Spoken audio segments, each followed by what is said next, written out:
ഇവനെന്തിനാ രാവിലെ ഇരുന്ന് മോങ്ങുന്നത്? അവനോ? ഏതവൻ? രാമൻ. എടാ ചെറിയാനെ, എന്തോ?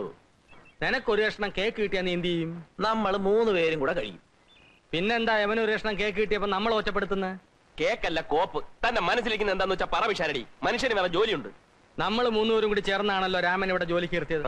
ഞങ്ങൾക്ക് വേണ്ടിയാണല്ലോ നീ അവനെ മുറി കിടത്തി കഷ്ടപ്പെടുന്നത്. ഇന്ന് മുതൽ നീ കഷ്ടപ്പെടണ്ട. അവൻ ഞങ്ങളുടെ 2 പേരെ നടുക്കിടന്ന് സുഖമായിട്ട് ഉറങ്ങിക്കോളൂ. അല്ല, അവൻ എന്റെ മുറി കിടക്കുന്നോണ്ട് എനിക്ക് യാതൊരു വിഷമമില്ല. ഞങ്ങൾക്ക് വിഷമമുണ്ട്. എന്നാ ഇന്ന് മുതൽ അവനെ പിടിച്ച് നിങ്ങളുടെ കൂടെ കിടത്തിക്കോ.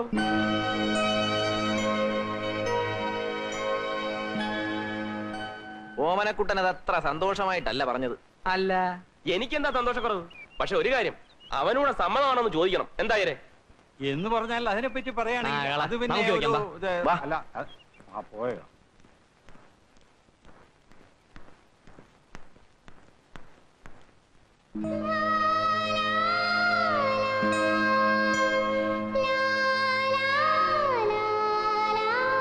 അയ്യോ പെണ്ണ്. അതെ പെണ്ണ്.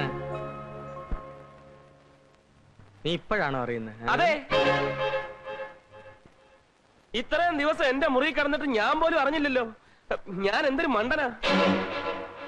ഓമനക്കുട്ട തമാശകളാ. കാര്യം പറ. ഞാൻ കാര്യമായിട്ടാ പറയുന്നത്. ഒരു പെണ്ണാണെന്ന് അറിഞ്ഞാൽ ഞാൻ എന്റെ മുറി കിടത്തോ പിഷാരടി? നമുക്കൊരു അഭിമാനമില്ലേ? അല്ലെങ്കിൽ തന്നെ ഇവൻ പറയുന്ന നേരാണോ? ഇവൻ നിന്നെ പെണ്ണായിട്ട് ആദ്യം കാണുകയാണോ? അത് ഞാൻ പറയില്ല. നിങ്ങളിൽ ആര് പറയുന്നതാ ഞങ്ങൾ മണ്ടന്മാര് വിശ്വസിക്കേണ്ടത്?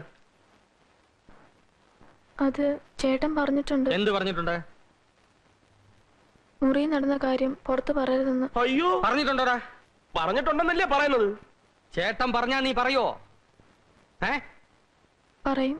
ചേട്ടൻ പറ. എന്തോ പറയാനാ? പറയണ്ട കാര്യം എന്നാ പറ.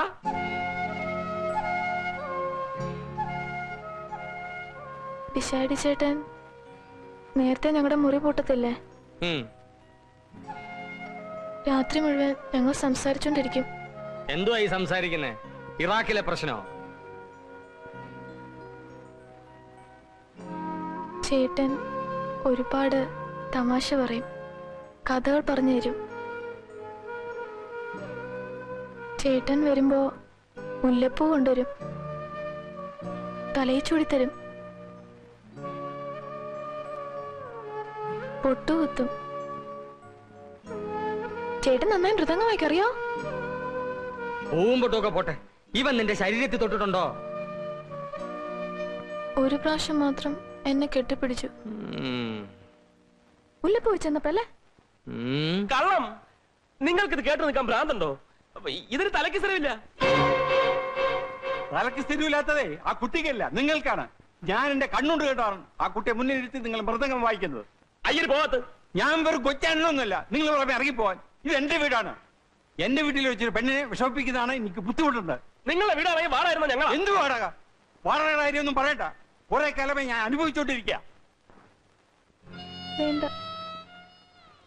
നിങ്ങൾ നല്ല സ്നേഹത്തിൽ കഴിയണം. ഞാൻ കാരണം നിങ്ങൾ വഴക്കിടണ്ട. ഞാൻ പൊയ്ക്കോളാം.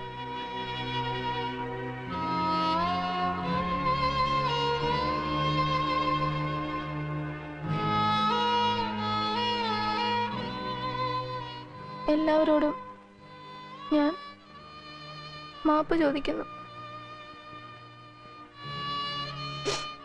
ആരെയും മനഃപൂർവ്വം പറ്റിക്കാനായി ഞാൻ ഒന്നും ചെയ്തിട്ടില്ല. ഗതികേട് കൊണ്ട്. ചേട്ടനെ എനിക്കിഷ്ടമാണ്. ചേട്ടനെ ഒരിക്കലും എനിക്ക് മറക്കാനാവില്ല. മരിക്കുവോളോ? കുട്ടി അവിടെ നിൽക്കൂ. നീ ഒരു കാര്യം മനസ്സിലാക്കിയോ, ഒരു കന്യകയുടെ ശാപം ഉണ്ടാക്കി വെക്കരുത്. കന്യകയാണെന്ന് ആര് പറഞ്ഞു? നിങ്ങൾക്ക് അവിടെ പേരറിയാവോ, നാടറിയാവോ? അങ്ങനെ എന്തെങ്കിലും ചോദിച്ചാൽ ഉടനെ അവൾ കരയും. അത് തന്നെ കള്ള ലക്ഷണമാണ്. നീ അവൾക്ക് മുല്ലപ്പൂ വാങ്ങിച്ചു കൊടുത്തോ? പൊട്ടുകുത്തിയോ?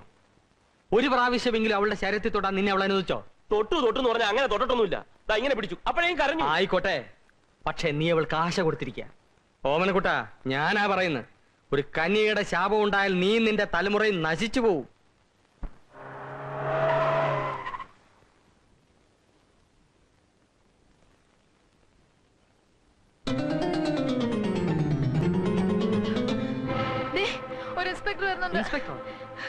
എന്നെ കൊണ്ടുപോകാൻ ആള് വരുന്നത്.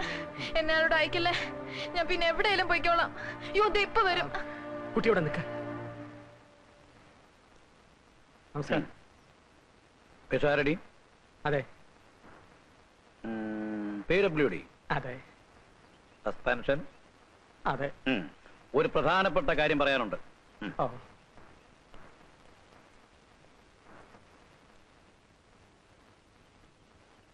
സാറ് പറയുന്ന പോലെ ഇങ്ങനെ ഒരു ആൺവേഷം കെട്ടിയ പെൺകുട്ടിയെ പറ്റി എനിക്കറിയില്ല. മിസ്റ്റർ പിഷാരടി, അവർ ഈ ഏരിയയിലുണ്ടെന്ന് ഞാൻ അറിഞ്ഞു. ഈ കോളനിയിലെ എല്ലാ വീടുകളിലും കയറിയിട്ടാണ് ഞാൻ ഇവിടെ വരുന്നത്. ഇത് അവസാനത്തെ വീടാണ്. എന്നെ ഒരു കാരണവശാലും നിരാശപ്പെടുത്തരുത്. സത്യമാണ് സാർ. ഇങ്ങോട്ടാണോ അതോ ഇങ്ങോട്ടാണോ? ഇങ്ങോട്ടാ. ഇങ്ങോട്ട്. ആ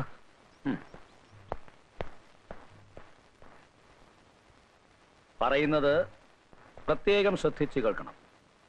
പണവും പ്രതാപവുമുള്ള ഒരു കുടുംബത്തിലെ പെൺകുട്ടിയാണ് അവൾ. She is missing. അതാണ് ആദ്യത്തെ കേസ്. അതിന് ഞാൻ എന്ത് ചെയ്യാനാ സാർ? നിങ്ങൾക്ക് ഏറ്റവും അടുപ്പമുള്ള ഒരു സുഹൃത്ത് ഏതോ സ്റ്റാർ ഹോട്ടലിലെ ബെയറാണെന്ന് കേട്ടു. അവളെ കിഡ്നാപ്പ് ചെയ്തു സ്വത്തിന് വേണ്ടി. അത് രണ്ടാമത്തെ കേസ്. ഇതിനൊക്കെ കൂട്ടുനിന്നു എന്നുള്ളത് മൂന്നാമത്തെ കേസ്. അത് നിങ്ങളുടെ പേരിൽ.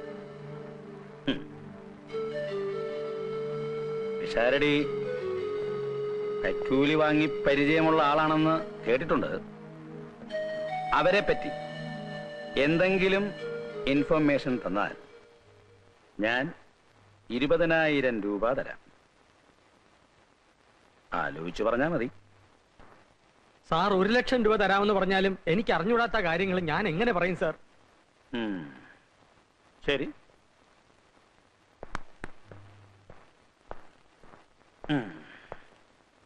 ഒന്നും ആലോചിക്കാതെ ഇൻസ്പെക്ടർ നാരായൺ ഈ വഴിക്ക് വരികയില്ല. ഇങ്ങോട്ട്. Thank you. അവൾ ആദ്യം പറ്റിച്ചത് എന്നെ. അവളെയും അവളെ തട്ടിക്കൊണ്ടുപോയ സുഹൃത്തിനെയും അതിന് കൂട്ടുനിന്ന തന്നെയും ഞാൻ വെറുതെ വിടുകയില്ല. രണ്ടിനെയും അകത്തുടിപ്പിച്ച് വെച്ചിട്ടല്ലേടാ റാസ്കൽ നീ എനിക്ക് ടിപ്പണിയുന്നത് എന്ന് വേണമെങ്കിൽ എനിക്ക് ചോദിക്കാം. പക്ഷെ ഇത് കാഷായം. കള്ളം പറയാനുള്ള ലൈസൻസ്. ഇത് കാക്കി. കള്ളം കണ്ടുപിടിക്കാനുള്ള ലൈസൻസ്.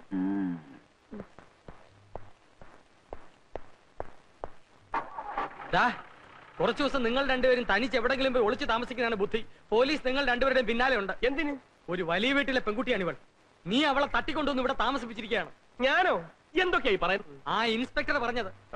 ഞാൻ എന്തിനു ഒളിച്ചു താമസിക്കണം? അങ്ങ് അകത്ത് കയറിയാ പിന്നെ ഇറങ്ങാൻ പ്രയാസമാണ്. ഞാൻ എവിടെ പോയി ഒളിച്ചു താമസിക്കും? അത് ഞാൻ ഏർപ്പാടാക്കാം. കുറച്ചു ദിവസം മാർഗരറ്റിന്റെ ഫ്ലാറ്റിൽ താമസിക്കാം. അതിനുള്ളിൽ കാര്യങ്ങളൊക്കെ ശാന്തമാക്കാൻ പറ്റുമെന്ന് ഞങ്ങളൊന്ന് ശ്രമിക്കാം. വാ, ഇപ്പൊ തന്നെ ഫോൺ ചെയ്യാം. പിഷാരടി,